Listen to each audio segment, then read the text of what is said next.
Republicans have managed to play by the rules every year and produce serious budgets for our country. I hope Democrats are finally ready to get to work to do the same. The House is coming in now for one vote dealing with flood insurance. Relating to compliance with the work requirements for the program of block grants to states for temporary assistance for needy families and for other purposes. Referred to the House calendar and ordered printed. The Chair lays before the House a communication. The Honorable, the Speaker, House of Representatives, sir, this is to notify you formally, pursuant to Rule 8 of the Rules of the House of Representatives, that the Permanent Select Committee on Intelligence has been served with a criminal trial subpoena for documents issued by the United States District Court for the District of Arizona. After consultation with the Office of General Counsel, the committee has determined under Rule 8 that the documents sought are not material and relevant, and that the subpoena is not consistent with the privileges and rights of the House. Accordingly, the committee intends to move to squash the subpoena. Signed sincerely, Mike Rogers, Chairman. Pursuant to Clause 8 of Rule 20, the unfinished business is the vote on the motion of the gentleman from Missouri, Mr. Luetkemeyer, to suspend the rules and pass H.R. 1035, on which the yeas and nays are ordered. The clerk will report the title of the bill. H.R. 1035, a bill to require a study of voluntary community-based flood insurance options and how such options could be incorporated into the National Flood Insurance Program and for other purposes. The question is, will the House suspend the rules and pass the bill? Members will record their votes by electronic device. This is a 15-minute vote.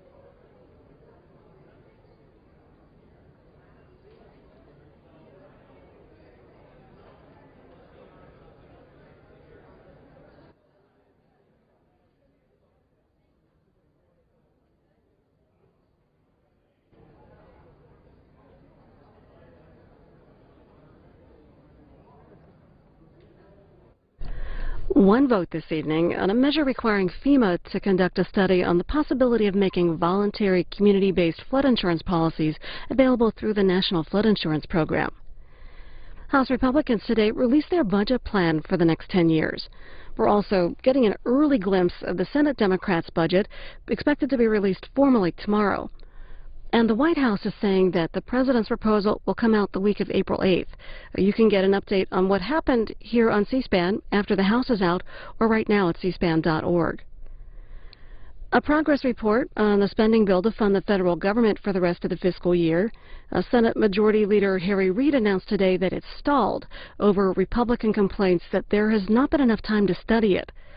Debate on the measure was to start this afternoon after an agreement was reached late last night, but it's been delayed now.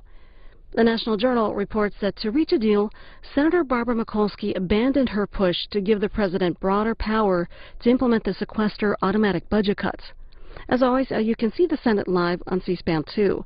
Here are Senators Mikulski and Richard Shelby on the funding bill. The reason I'm here. I chair the full committee of the Appropriations Committee. My very able and esteemed colleague, Senator Shelby, is the vice chairman.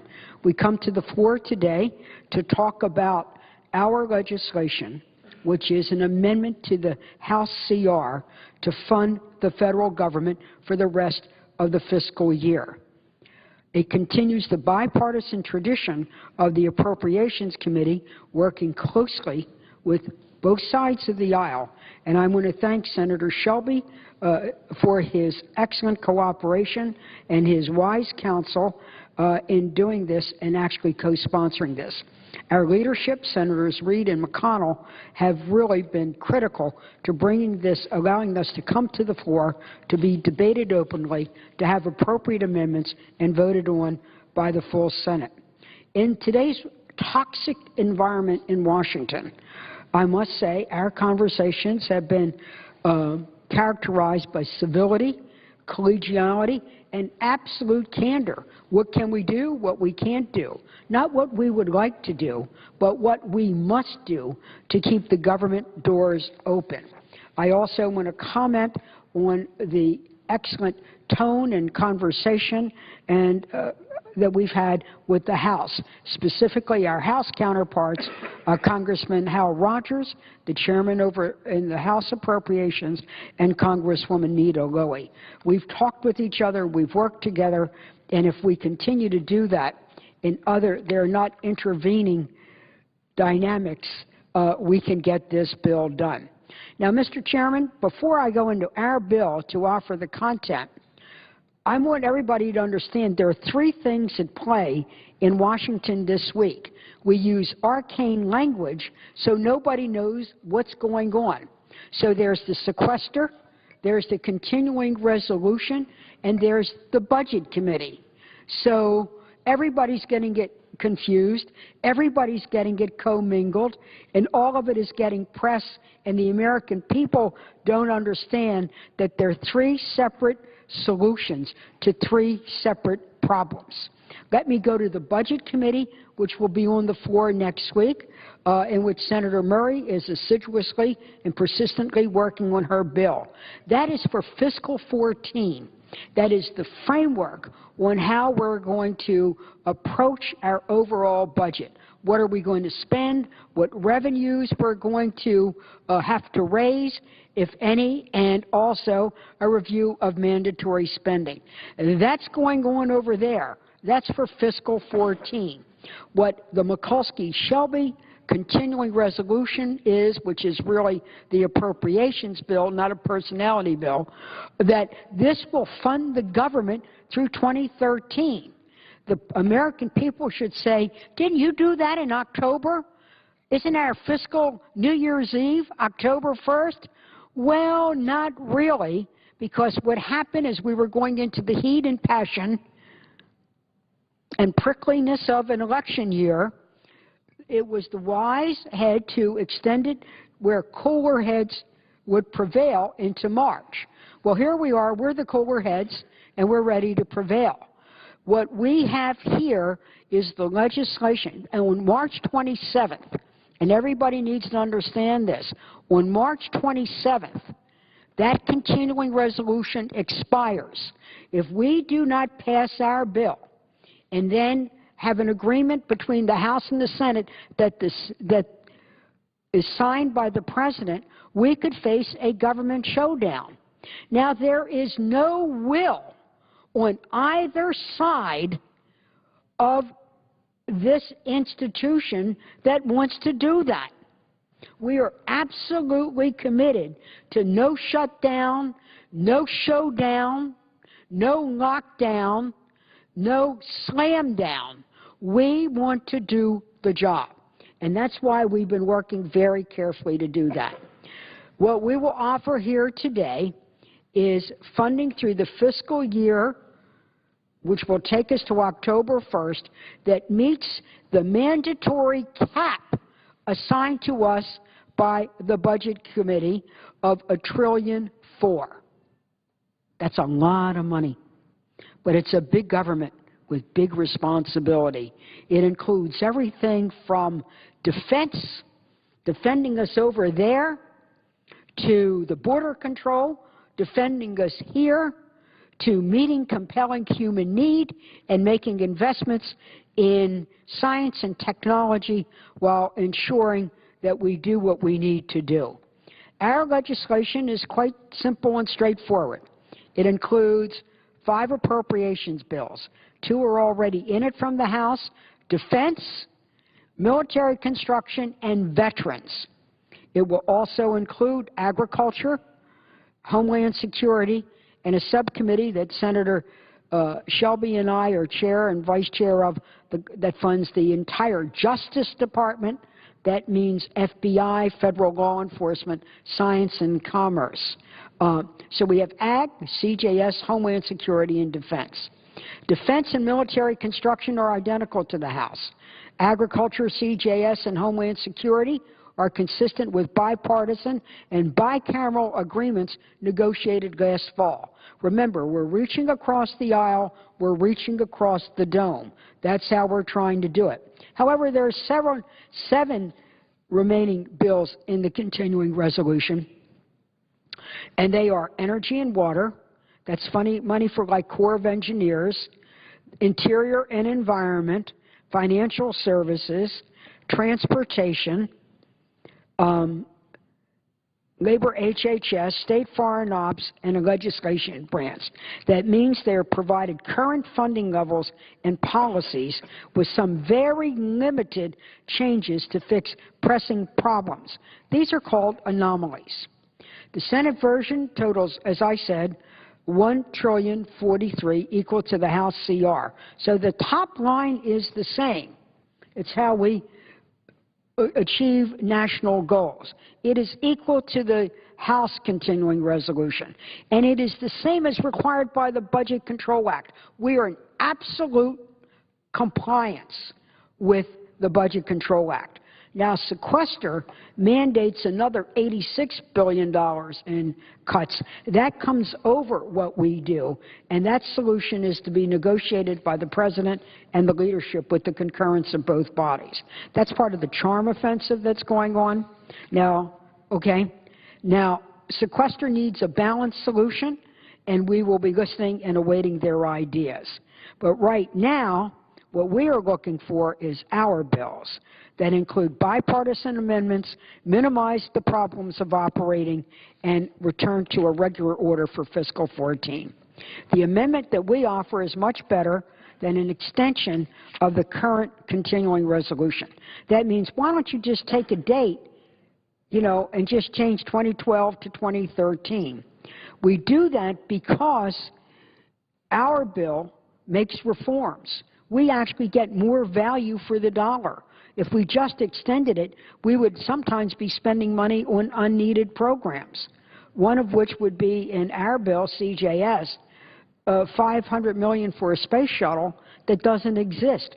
We want to change that and put it where it belongs in proper defending the nation and investing in science and technology. So a date change in the continuing resolution is just not workable. The Senate amendment improves the House CR by adding those 3 domestic bills, and as I said, includes a number of changes. I could go through each and every one of those changes, like in agriculture, and what I want to do is just explain the process now. I do want to explain the content of my bill. However, what I'd like to do is take a minute now and yield to Senator Shelby for his opening statement, and then I'd like to be able to come back and explain the details of actual funding. But I must say we have, again, what I appreciated was not only the civility and the collegiality, but the candor.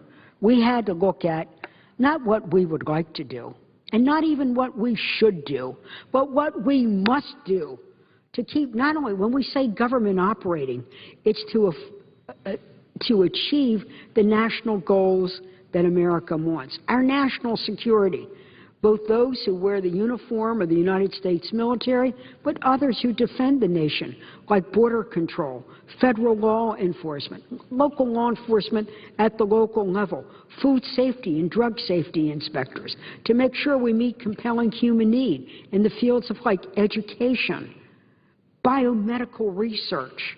This is what we're trying to do. Weather satellites that predict, future natural disasters. So again, we don't have a bill here that's what we would like to do, but we have a bill that what we must do. And if we all work together, we ask those who have amendments to be working with our leadership, we believe that we can move this bill by the middle of this week, that by the week is end, the certainty of government funding will be established, and we can show that we could govern. Mr. President, I yield the floor so that my Vice Chairman can say what he wishes to do to add to the debate. Mr. President. Senator from Alabama. Mr. President, first of all, this morning, I'd like to thank Chairwoman Mikulski for her willingness to work together in good faith and to introduce the bill that keeps the government running for the rest of the fiscal year. The Chair and I have had what I would characterize as a long and productive working relationship. I think this bill, Mr. President, is a very clear signal that we intend to continue that relationship for good of the legislative process here and the American people. Mr. President, I believe Congress must learn to deal with the spending constraints that have become a necessary reality for all of us. Much more work remains to be done to secure our fiscal future, including fixing entitlement programs and reforming our tax code.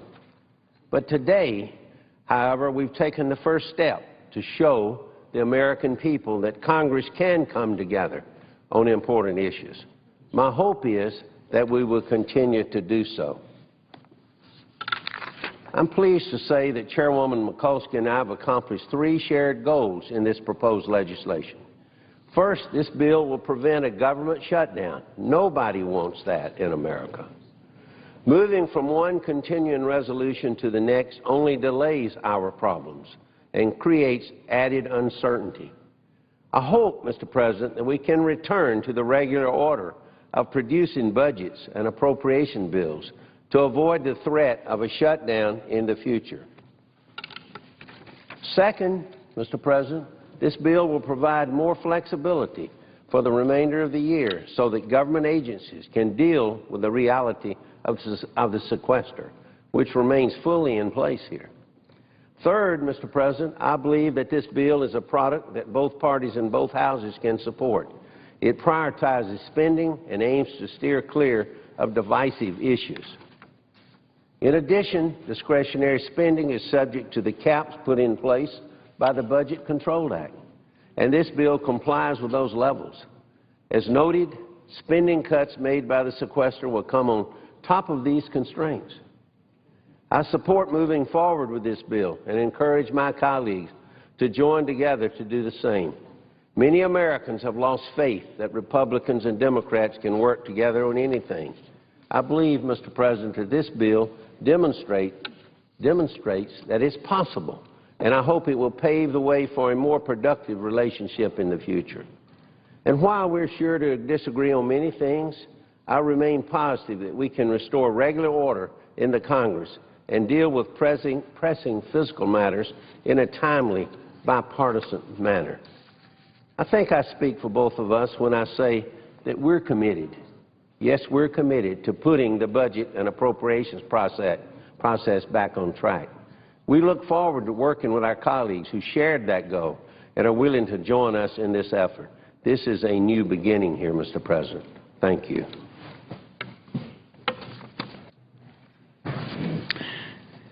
Mr. President, Senator from Maryland. as you can see, our tone, and we need everybody's cooperation to really, if they have amendments, to bring them to us and also to the leadership that's helping us negotiate which ones will come up. And I think we can get this bill done this week, and we intend to. But I'd like to say why getting it done is worthwhile. I want to speak about agriculture.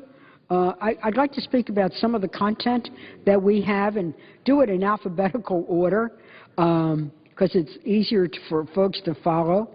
In agriculture, our amendment really makes sure that we fund the Food Safety Modernization Act, which is not included in the House bill. What this does is the first major reform of food safety laws in 70 years, and it's much needed. CDC says 48 million Americans suffer from foodborne illness each year. And as you know, this morning before I came to the floor, I attended a hearing on the Select Committee on Intelligence, Mr. President, that I'm a member of. General James Clapper, the head of the Director of National Intelligence, along with key people from the military, civilian agencies like FBI Director Mueller, gave us a 30-page report on threats to the United States. One of the things they talked about was the safety of our food supply. We need to make sure we have inspectors on the ground for what might occur through bacteria or what might also be induced. So we need to know that food safety is a big issue. This amendment is also better in improving clean water to rural communities and provides 165 rural communities with clean water and waste disposal, creating construction jobs today and improving community health. I'm very well versed in that because I represent over 2,000, along with Senator Cardin, 2,000 miles of the Chesapeake Bay. We have older communities. We have issues related to wastewater treatment that are not only polluting the bay, but have very difficult to repair because of the very nature of our population. Wonderful, patriotic people who don't have a lot of cash to pay a lot of taxes for wastewater. But in helping them, we improve public health, we save the Chesapeake Bay with all of its seafood industry. That's just me, but we could go everywhere. On Commerce, Justice, Science, now that's a subcommittee I chair. Boy, do I like it. Why do I like it? Because it goes to everything we're talking about jobs, about justice, about jobs today and jobs tomorrow. When we look at our Department of Commerce, which should be the point place for American business, really promoting private sector initiatives, and most of all, promoting exports. Mr. Chairman, not sending jobs overseas, but sending products and services. That's where the trade negotiation goes. This is where we are part of our economic vitality. This is where we have bipartisan agreement. Let's engage in free and open and fair trade. That negotiation staff and so on is funded through our subcommittee. And also, though, when we send jobs over, we don't want to send jobs overseas. We also want to protect our borders. That's going to be in Homeland Security. But in the Justice Department, this is where, or in our justice funding, we fund federal law enforcement and provide funds to local communities on a competitive basis to put cops on the beat and to give them the appropriate things they need to protect themselves. Let's look at the burn, so let's look at the burn grants, the main federal tool that helps state and local law enforcement. We provide more money. That means more money for body armor, more money for them to learn the latest tips and so on in stopping the gang threat. It also provides Cops on the Beat grant. Both of those are modest increases over the House funding. When I say modest, you know what I'm talking about? For all the local law enforcement does, we're going to provide $15 million. That's not a lot of money by Washington's terms, but to the local police departments, it'll be a help. Commerce Justice also supports innovation.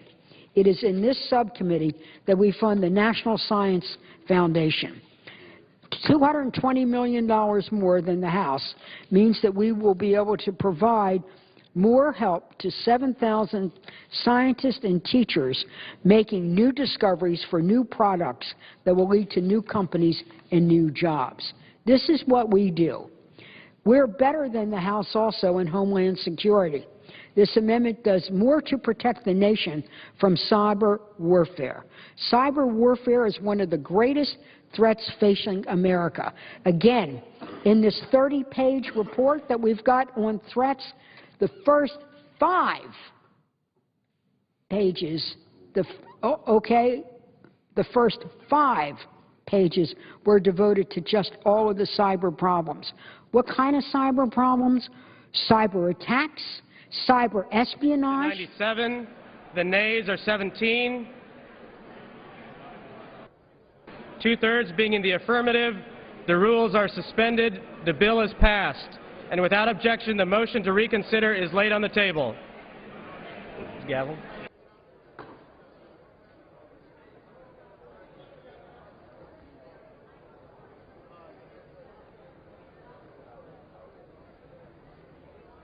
The chair lays before the House a communication. The Honorable, the Speaker, House of Representatives, sir. This is to notify you formally, pursuant to Rule 8 of the Rules of the House of Representatives, that I have received a subpoena issued by the United States District Court for the Eastern District of California, purporting to require certain responses to a questionnaire in connection with a civil case. After consultation with the Office of General Counsel, I have determined that under Rule 8, that the subpoena seeks information that is not material and relevant, and that it is not consistent with the privileges and rights of the House. Accordingly, I intend to move to quash the subpoena. Signed sincerely, Ted Poe, Member of Congress.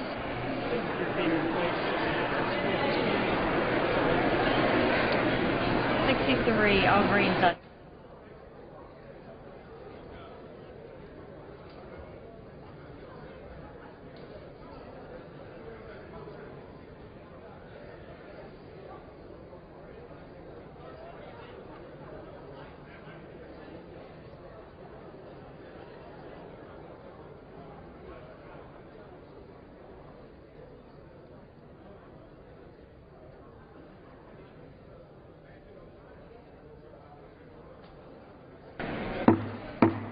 House to be in order.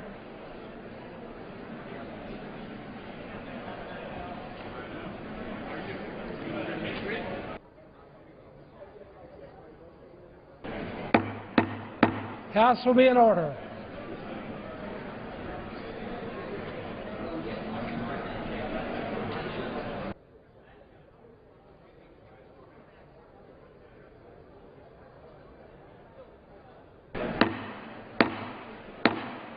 House will be in order.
Now entertain requests for 1-minute speeches.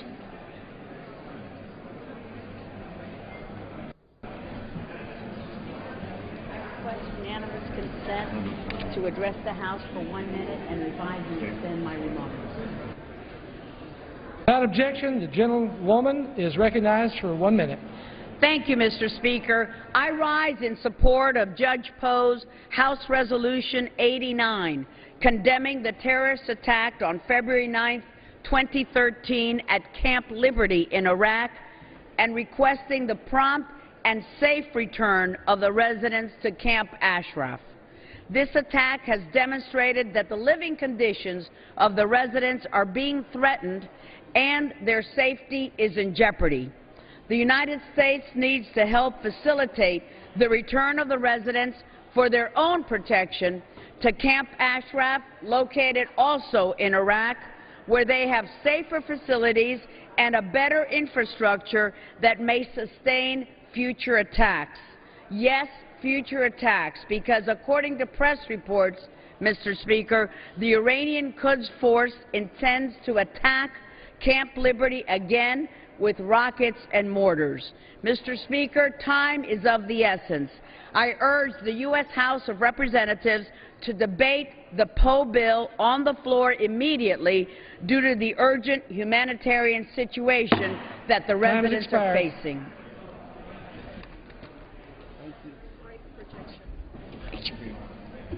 House will be in order.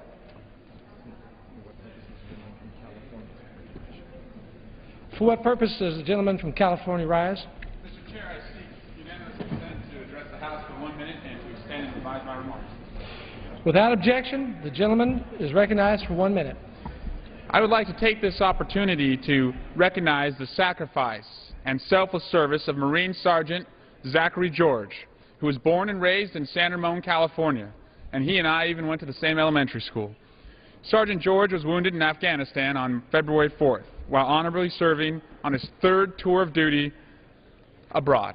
Last Tuesday, March 5th, President Obama awarded Sergeant George the Purple Heart for his heroic efforts. Last week, I had the honor of meeting Sergeant George at Walter Reed National Medical Center. His perseverance and positive outlook inspired me and should serve as an example to us all. I thank Sergeant George for his brave actions, and I congratulate him on the prestigious achievement of a Purple Heart. His courage in combat and his honor to our country, our community, and the 15th District should forever be remembered. Sergeant George exemplifies the Marine Corps' values of honor, courage, and commitment every day. His selfless service reminds us that as a nation, we must pledge that when our troops return home, we leave no service member behind. Along with Sergeant George's fellow Marines and service members, I sincerely thank Sergeant George and his family for their sacrifice and service to our country. I wish Sergeant George a speedy recovery in North Carolina, where he resides with his wife and infant daughter. And I yield back the balance of my time. The gentleman yields back.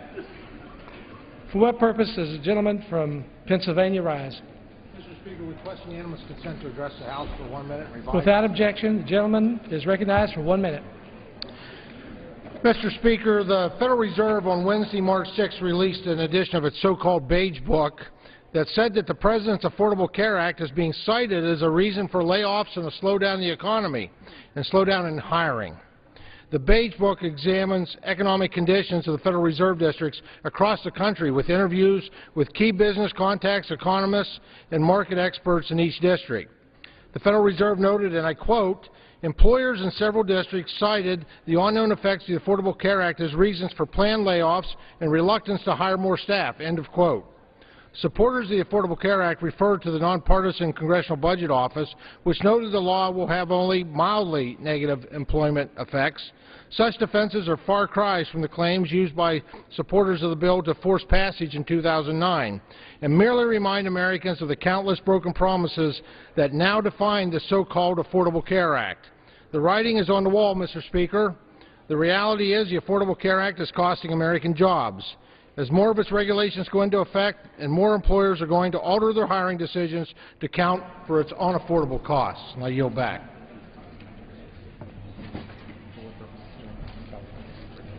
For what purpose does the gentleman from California seek recognition?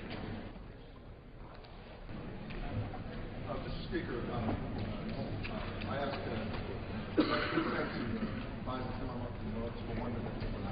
Without objection, the gentleman is recognized for 1 minute.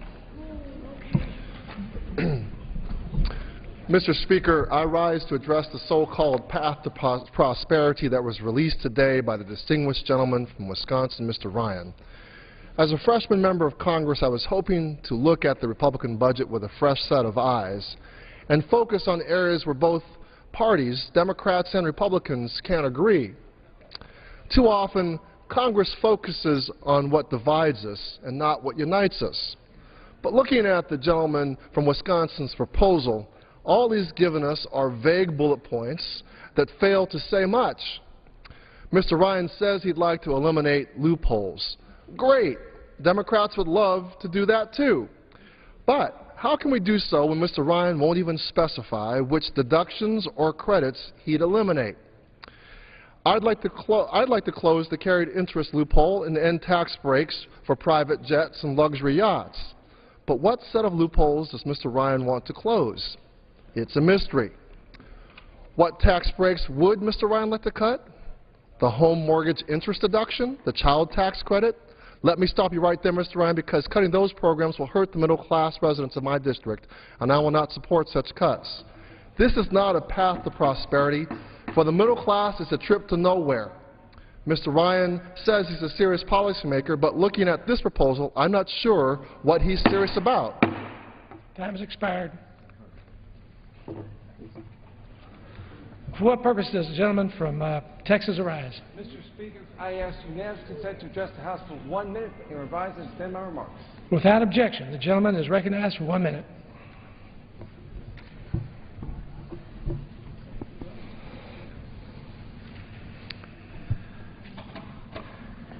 Mr. Speaker, around midnight last Saturday, I was standing with a group of spirited Texans in the parking lot of B.F. Terry High School.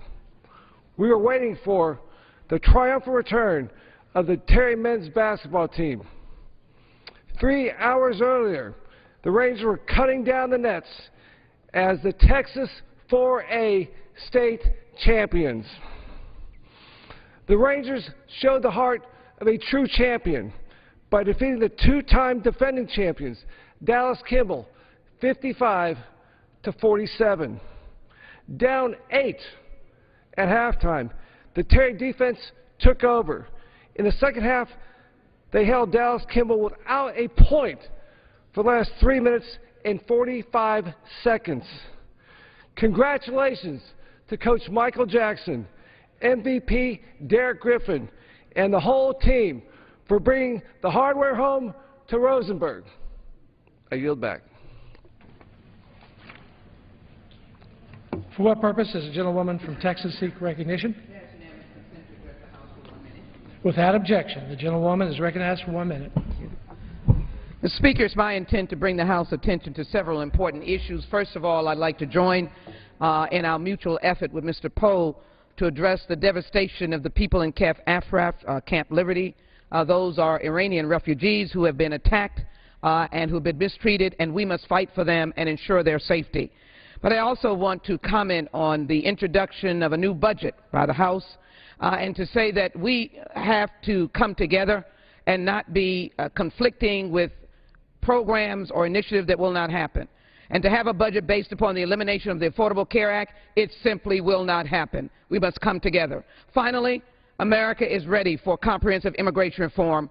In a meeting that I held yesterday in Houston with over 90 to 100 persons, if you heard the story of a father who was told to leave his children behind and to leave the country, you would know this is not about immigration. It's about families. It's about humanitarianism. It's about bringing America and Americans together. We have a few things to do in this country and a few things to do in this Congress. Let's get on with it and do it in the right way. I yield back.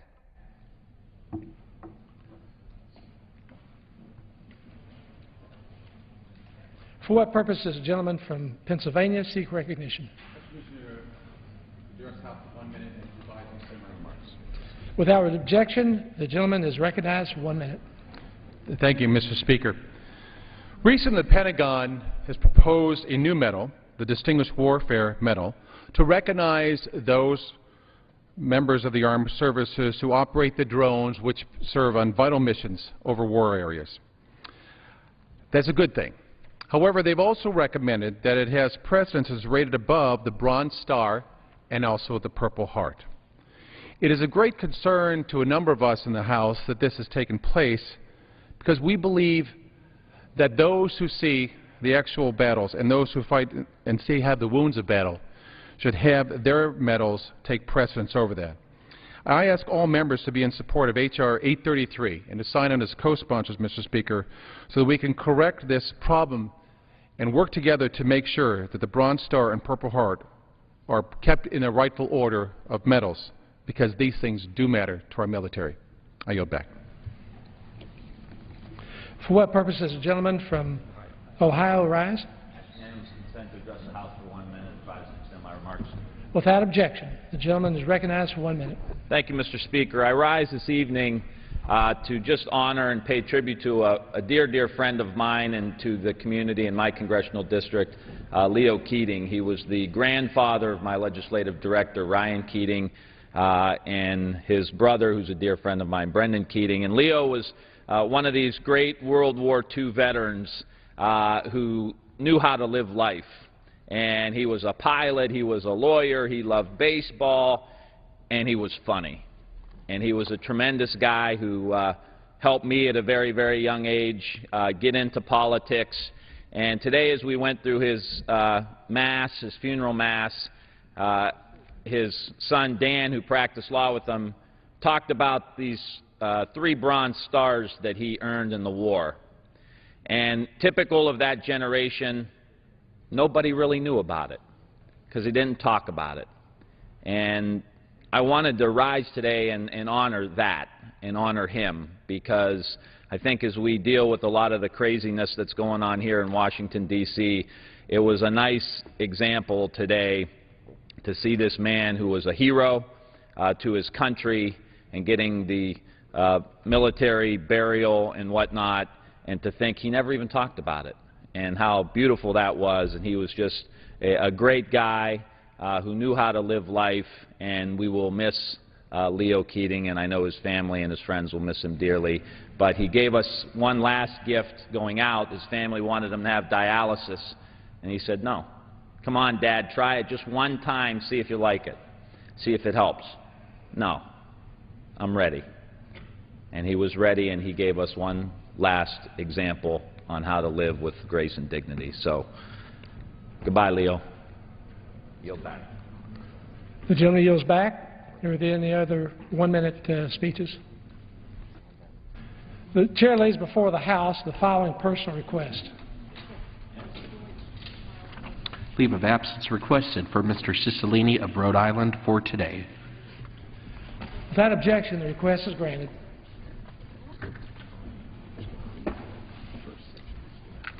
Right now? Yes. Under the Speaker's announced policy of January 3, 2013, the gentleman from California, Mr. Garamendi, is recognized for 60 minutes as a designee of the Minority Leader.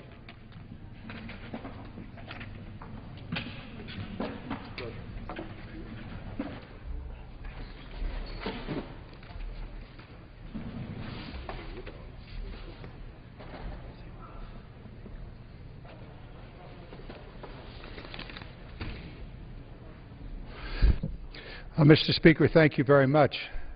I am John Garamendi from California, and I'm joined by several of my colleagues here tonight. We want to go through a couple of things that are of utmost importance to Americans. I had 3 town halls on Saturday in California, about a 450-mile drive to get to all 3 of them. But at each and every one of them, the concerns were very, very similar. The first overriding concern was the economy.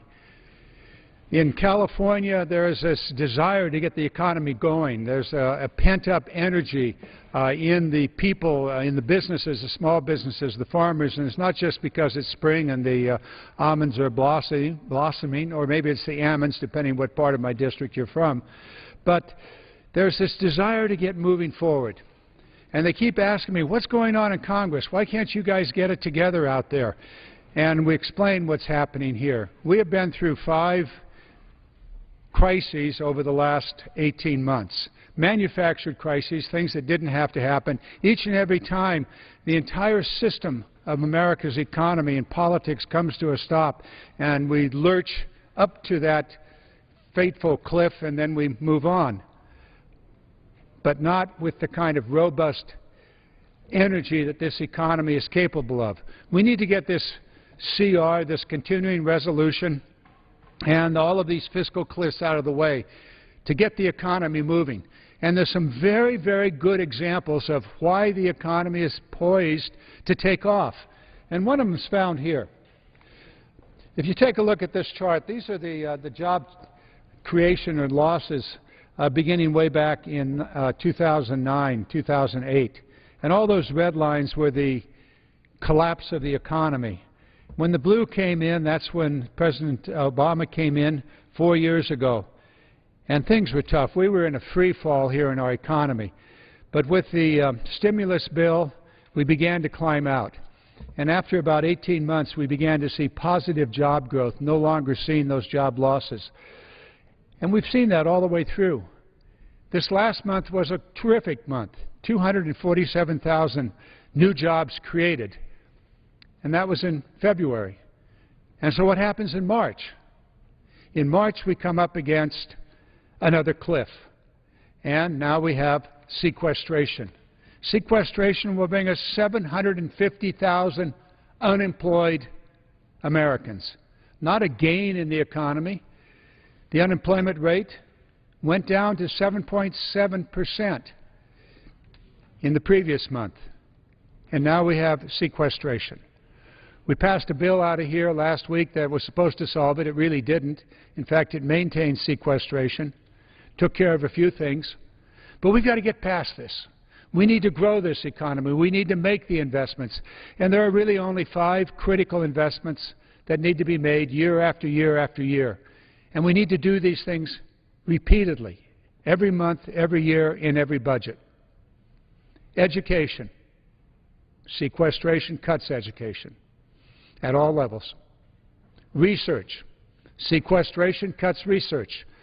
In my district, University of California, Davis, $45 million of research projects will come to a screeching halt. PhDs and others will be laid off. Infrastructure. Infrastructure, sequestration cuts infrastructure. Manufacturing matters. You've got to make things. Those are the 4, and the 5th is you have to be willing to change, but you've got to change in a positive way. What we're going to talk about with my colleagues here is this issue of how to move the economy forward. And as we look at the past and the success, modest, not enough, but on the right track, we need to keep in mind that it is the role of the government, dating back to George Washington and Alexander Hamilton, when Washington asked Hamilton to develop an industrial plan for the United States. And Hamilton did. And he laid out in that plan the critical role of government in moving the American economy forward, and that was in the very first year of these United States. And so we should carry that tradition forward. So as we go into this, let's keep in mind that we've made progress and we have much more to do. Joining me tonight is a gentleman that has created many, many jobs, and now he has a new one.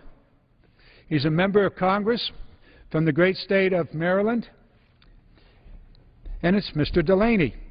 Thank you very much for joining us. You have an exciting district. You have a considerable amount of high tech in your district. I do. So share with us your thoughts about how we can grow the economy and maybe some of your own experiences, because you've employed many, many people in your tenure in business. That's right. I appreciate my friend from California providing me with this opportunity to talk about what I think is important for our economy, to get our economy going, to create jobs. And we spend a lot of time, both in this Congress and in Washington generally, talking about the economic challenges that this country faces and the employment challenges this country faces. And those conversations often evolve into conversations about our tax policy and about the size of our government. 2 very important things for us to be spending time on as we talk about the fiscal trajectory of the country, but 2 things that actually have very little to do with what's important for creating jobs in this country.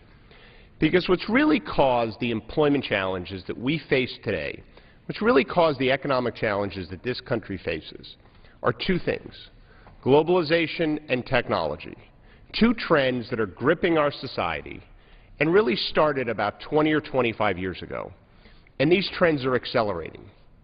And many people have been benefited by these trends.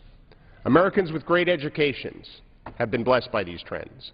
Americans with access to capital have benefited because of these trends. And hundreds of millions of citizens around the world have benefited from these trends because they've moved from formerly not being in a modern economy to being in a modern economy. But the problem is the average American has been negatively affected by these trends. It happened too quickly. We weren't quite prepared for it. We didn't invest in our future the way we need to prepare a broader number of Americans for a world that has fundamentally changed because of these trends. And to me, this is the central issue we face as a country if we want to reverse the employment trends. And by the employment trends, I just don't mean the headline unemployment number, which is tragic. I mean what happens if you look behind those numbers. If you look at the standard of living of the average American, which has consistently gone down for now 2 decades. And in order to reverse these trends, in order to take these trends, globalization and technology, and bend them to benefit a broader number of Americans, we fundamentally have to do things here in our country that involve investment. We have to improve our educational system and invest in education. There has never been a stronger correlation in the history of this country between having a good education and one's ability to get a job. We need a national energy policy that can lead us to the advanced energy economy, which will be cleaner and more efficient and more economical. If you look back over the history of modern economies, the 2 most important numbers for an economy to be successful is the cost of money and the cost of energy. We have an opportunity, if we lead in advanced energy, to keep the cost of energy down. We need to reform our immigration system. Half of the Fortune 500 companies in this country were founded by immigrants or children of immigrants. Immigrants fundamentally create jobs in this country, and we need to invest in our infrastructure. We need to build the modern infrastructure for the future: transportation, communication, energy, educational facilities, all the things we need to do to be competitive. This will create jobs in the short term, and it will lay the groundwork for a more competitive America across the long term. These are the things we need to do to make our country more competitive so that we can create and attract and sustain jobs that have a high standard of living. That's the sacred trust we've been given as members of Congress. And to do these things, to make the investments that are important in energy and education and infrastructure and in our immigration system, we need to be in a position fiscally to make investments. And that's a role of government that I strongly believe in. To do that, we do have to change our fiscal trajectory. But we have to be honest about the drivers of our fiscal condition. We have to acknowledge that we do need comprehensive entitlement reform in this country so that our important entitlement programs don't crowd out all the other priorities we have as a nation. We also have to acknowledge that we need to reform our tax system, implement proposals like the Buffett rule that level the playing field and create more revenues. Our revenues as a percentage of our economy have never been lower. If we do these 2 things, we create an opportunity for us to invest in our future. We create an opportunity to do the things we need to do to make this country more competitive. As someone who was the son of a union electrician, whose parents never went to college, who had the blessing of a good education, and started 2 businesses from scratch that both became New York Stock Exchange companies and created thousands of jobs, I have an appreciation of what's important in terms of entrepreneurship in this country. And these are the things we need to do if we want to make a difference. And these are the things I care about as we try to work against these important trends. I yield back to my friend from California. Thank you very much, Mr. Delaney. Thank you. Boy, you hit it right on the head. Education, the technology issues that we have before us, the issue of globalization and how we deal with it here, energy policy. Wow, we're really blessed in the United States with an energy that has suddenly come back to blossom. The natural gas. What an enormous asset for this country. And we need to really push that further along. And the immigration issue, all of these things are before us right now. And if we move forward aggressively with the kind of things that you talked about, and we're spending time here on the floor, we can really move this country. And with the energy that businesses have and the experience that you know from your own experience in business, there's this pent-up demand. There's a lot of cash in the businesses of the nation. We need the policies laid out there.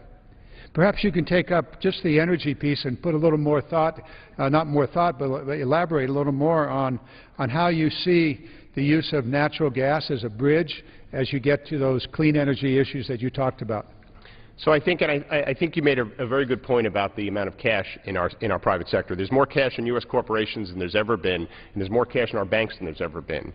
And I believe the private sector creates the job, but there's a clear and distinct role for government to level the playing field and make the investments that are needed for the private sector to thrive. And the energy industry is a terrific example of that. If we had a national energy policy that pointed us in a common direction, where we could say this is where we want our energy production and utilization to be in the future, it would benefit Americans so much in the short term in terms of the quality of their life, in terms of making us more competitive. If you look back over the history of this country, it takes about 50 years for us to change energy sources. It took about 50 years to go from wood to coal. It takes about 50 years to go from coal to oil and natural gas. And it'll take about 50 years to truly have this advanced, clean, efficient energy economy that we know we should have as a country.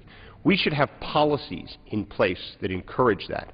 And natural gas can be a fabulous bridge to that future. There has to be accountability.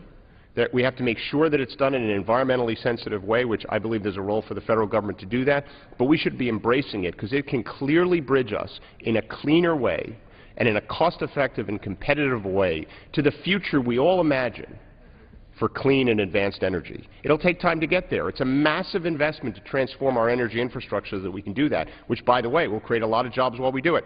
But we can get there, and natural gas can be a terrific bridge. Well, I really agree with all that you've said, and as we make that bridge to that clean energy future, we need to keep in mind that you talked about those 50-year increments as we change from one source of energy to another. In that process, we American taxpayers seriously subsidized each and every one of those transitions.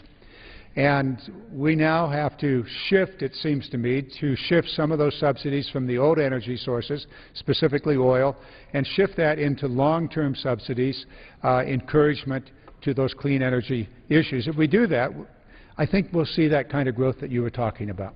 I absolutely agree with you. Good. Mr. Delaney, I know that you have to leave. Thank you so very much for joining us. Thank you for giving me this opportunity. Also joining us tonight is Representative Higgins from the great state of New York. We've talked here on the floor from time to time, Mr. Higgins, and you have a very serious issue about our infrastructure, or lack of good quality infrastructure in the United States. You have some plans for that. I don't know if that's what you want to talk about tonight, but I'm going to take you there either sooner or later. So please share with us your thoughts on growing the economy and jobs here in America. I thank the gentleman from New York, and I think that the infrastructure piece, as has been mentioned here previously, is a vehicle for growth. And it's refreshing to see that this discussion tonight between three members is about how to grow the economy. There is not an example in human history of an economy growing out of a recession from austerity measures.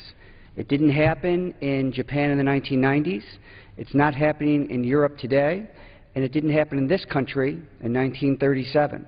So what we have to do is invest in education, as the gentleman has said, scientific research, and infrastructure. This weekend, former Republican candidate for president, Rudy Giuliani, talked about the importance of investments that have a return, that grow jobs and reduce debt and deficit. He talked about transportation infrastructure and rebuilding the roads and bridges of this country. The Republican budget that was released today, the Ryan budget, proposes to cut infrastructure spending over the next 10 years by $5.7 trillion. I would submit to you that we are moving in the wrong direction. We need to make investments in this economy. And keep in mind, you know, a lot of people around here... Excuse me, Mr. Higgins, may I interrupt you Sure. just a second? I can't believe the number you just gave me, or gave to everybody.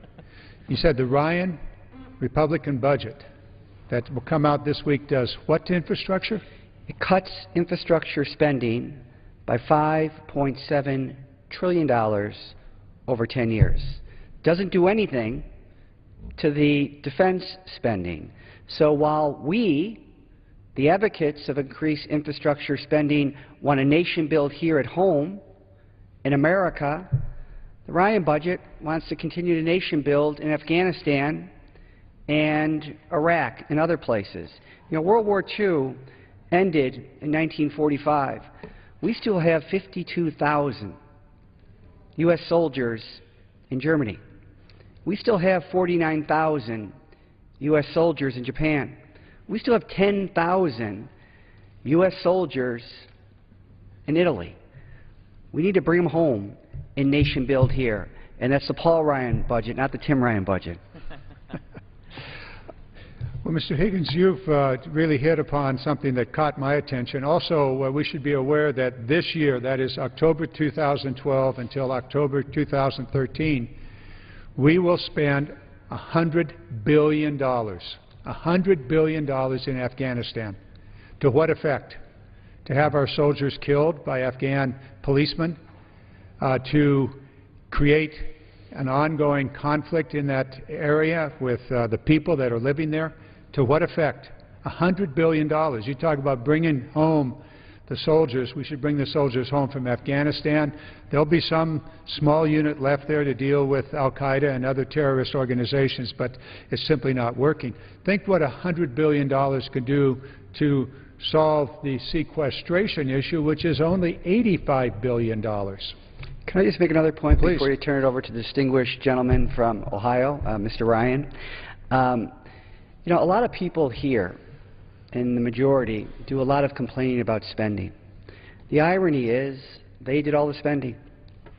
You know, at the end of 2000, we had a budgetary surplus of $258 billion. They took that surplus and financed 2 wars. It took $1.2 trillion out of the American economy. They financed a drug prescription program unpaid for that will cost us $1 trillion over 10 years. And they financed 2 tax cuts that didn't produce the kind of growth they were said to produce. In fact, after those tax cuts were enacted, disproportionately for the wealthy, we had the worst period of economic growth in the past 75 years. The Clinton administration produced 22 million private sector jobs. We had 4% annual economic growth sustained over an 8-year period. That produces budgetary surpluses and reduces the debt. So that's the lesson that we should embrace, not the measures that the Republicans are proposing, because historically it hasn't produced the kind of growth that they promised it would produce. The gentleman will yield too. I'd just comment on the infrastructure piece. So